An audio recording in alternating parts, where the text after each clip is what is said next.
Bismillahirrahmanirrahim. Assalamualaikum warahmatullahi wabarakatuh. Selamat pagi dan salam sehat.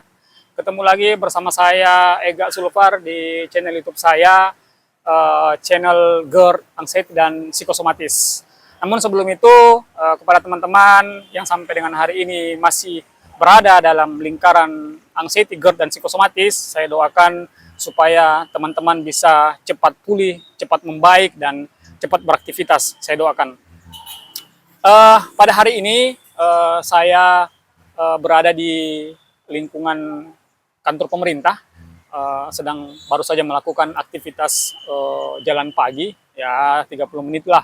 Saya melakukan putar-putar atau keliling-keliling di daerah kompleks perkantoran ini.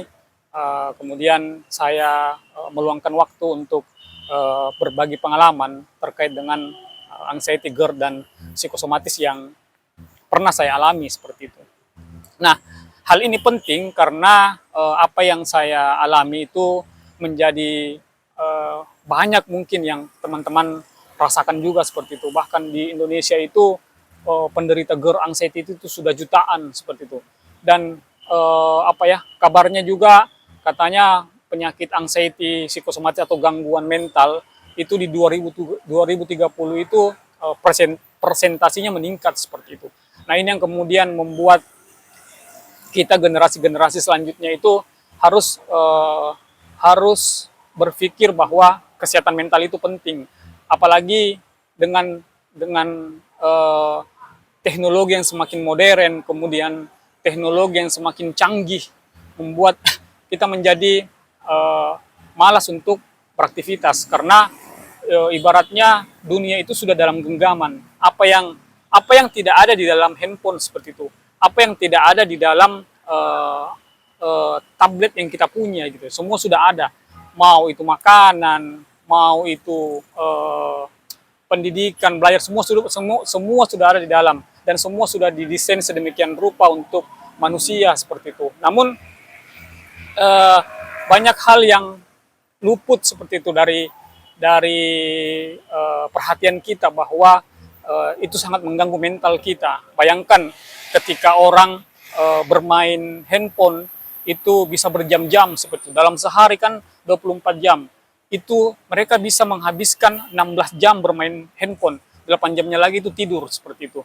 Nah, sebenarnya dalam ilmu kesehatan ketika kita bermain handphone itu maksimal 4 jam saja dalam satu hari. Itu yang kemudian membuat gangguan mental kita semakin banyak karena pengaruh handphone seperti itu. Makanya penting bagi kita untuk terus menjaga kesehatan mental kita, untuk terus menjadi jauh lebih baik.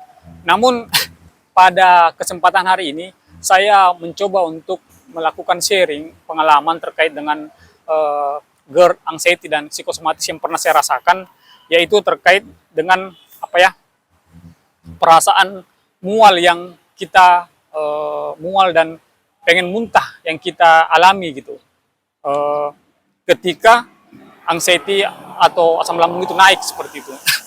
Jadi memang ketika perasaan mual dan pengen muntah itu membuat kita menjadi tidak lebih baik seperti itu, sangat mengganggu aktivitas kita karena itu adalah bagian juga dari anxiety yang kemudian ketika kita anxiety pasti perasaan itu mual, perasaan itu muncul, apalagi ketika kita belum makan misalnya. Tapi tenang saja, itu tidak akan membuat terjadi apa-apa seperti itu. Nah, ketika perasaan itu datang, teman-teman tetap berpikir bahwa kejadian sebelumnya atau kemarin teman-teman pernah merasakan itu juga dan tidak terjadi apa-apa. Itu saja yang teman-teman tanamkan di kepala, sehingga teman-teman tidak berpikir lebih jauh lagi tentang mual dan mau muntah itu gitu. Teman-teman bisa berdamai, teman-teman bisa melakukan kompromi dengan pikiran teman-teman ketika perasaan mual dan mau muntah itu muncul. Teman-teman ingat saja, flashback saja ke belakang bahwa kemarin juga perasaan seperti ini tidak menyebabkan apa-apa. Kemarin juga kegiatan seperti ini tidak terjadi apa-apa. Itu yang kemudian membuat teman-teman bisa menjadi lebih percaya diri, teman-teman lebih sabar lagi dalam menghadapi anxiety, GERD, dan psikosomatis ini, teman-teman juga bisa lebih aware, lebih sadar bahwa semua sensasi, mual, sakit kepala, mau muntah, itu adalah bagian dari anxiety dan psikosomatis. Selama teman-teman masih melakukan aktivitas makan yang normal, kemudian sudah melakukan tes kesehatan dan semua hasilnya membaik, maka dipastikan teman-teman cuma terkena anxiety disorder. Semua orang, saya sampaikan lagi bahwa semua orang mempunyai anxiety. Tetapi kita teman-teman, para penderita GERD, anxiety disorder, dan psikosomatis, itu anxiety-nya ganda, seperti itu. Hal-hal yang tidak mesti kita pikirkan, itu menjadi kita pikirkan. Itulah kita orang-orang anxiety, gitu. Nah, untuk itu, teman-teman ketika mual dan pengen muntah itu muncul, teman-teman bersikap biasa saja, ingat saja, flashback saja bahwa kemarin teman-teman melakukan itu dan hasilnya baik, seperti itu. Saya juga kemarin waktu 8 tahun yang lalu sering melakukan itu, yang membuat kemudian saya itu malas keluar rumah. Karena itu kan rangkaian, kalau asam lambungnya naik, pasti anxiety-nya juga datang. Kemudian anxiety-nya naik, pasti psikosomatisnya juga datang. Itu yang kemudian membuat kita menjadi malas ngapa-ngapain. Kita menganggap bahwa kita terkena penyakit berbahaya. Kita menganggap bahwa kita terkena penyakit yang sangat susah untuk disembuhkan. Padahal itu adalah bagian dari anxiety yang kita punya, seperti itu. Kenapa saya katakan bahwa karena saya sudah melakukan tes beberapa kali di kantor kesehatan, di rumah sakit. Semua hasilnya baik-baik saja, dan semua dokter menyarankan hanya pikirannya diperbaiki, pikirannya ditata, pikirannya dikelola. Saya kemudian dikasih obat penenang misalnya. Saya dikasih kemudian obat asam lambung. Itu paling sering dan banyak sekali di rumah itu obat-obat omeprazol, obat-obat asam lambung yang saya punya itu banyak sekali.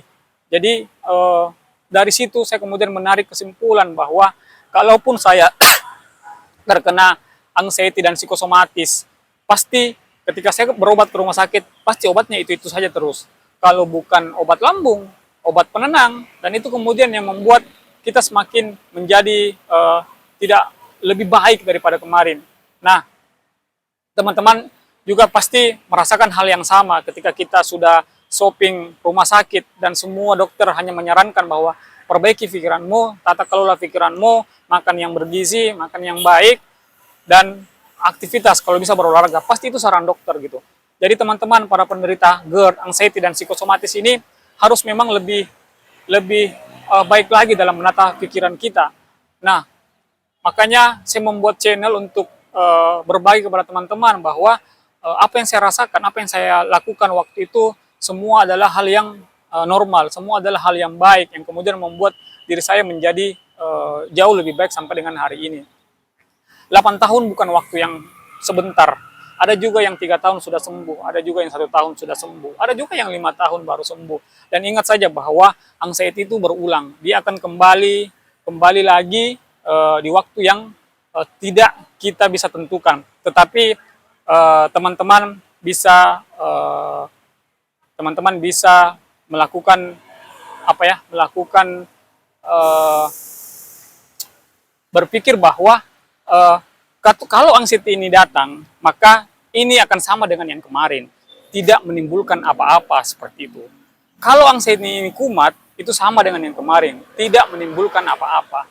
Ini yang harus kita pegang baik-baik, seperti itu. Nah, untuk itu pada teman-teman yang masih merasakan mual, masih merasakan mau muntah, masih merasakan ulu hatinya mengganjal, itu teman-teman abaikan saja, teman-teman cuek saja. Kalau itu adalah baru pertama kali teman-teman rasakan, teman-teman nikmati saja. Tetapi teman-teman yang sudah berulang-ulang rasakan, teman-teman flashback saya kemarin bahwa itu tidak terjadi apa-apa dan semuanya baik-baik saja, seperti itu. Nah, barangkali itu yang saya bisa sampaikan terkait dengan perasaan mual dan memuntah yang teman-teman anxiety, GERD, psikosomatis rasakan, seperti itu. Terima kasih, jangan lupa di like, di komen, di subscribe channel YouTube-nya. Semoga channel ini bisa terus berkembang dan terus memberikan pengalaman-pengalaman yang jauh lebih baik seperti sebelumnya, seperti itu. Untuk itu, barangkali ini yang saya bisa sampaikan. Billahi taufik wal hidayah. Wassalamualaikum warahmatullahi wabarakatuh. Selamat pagi dan salam sehat.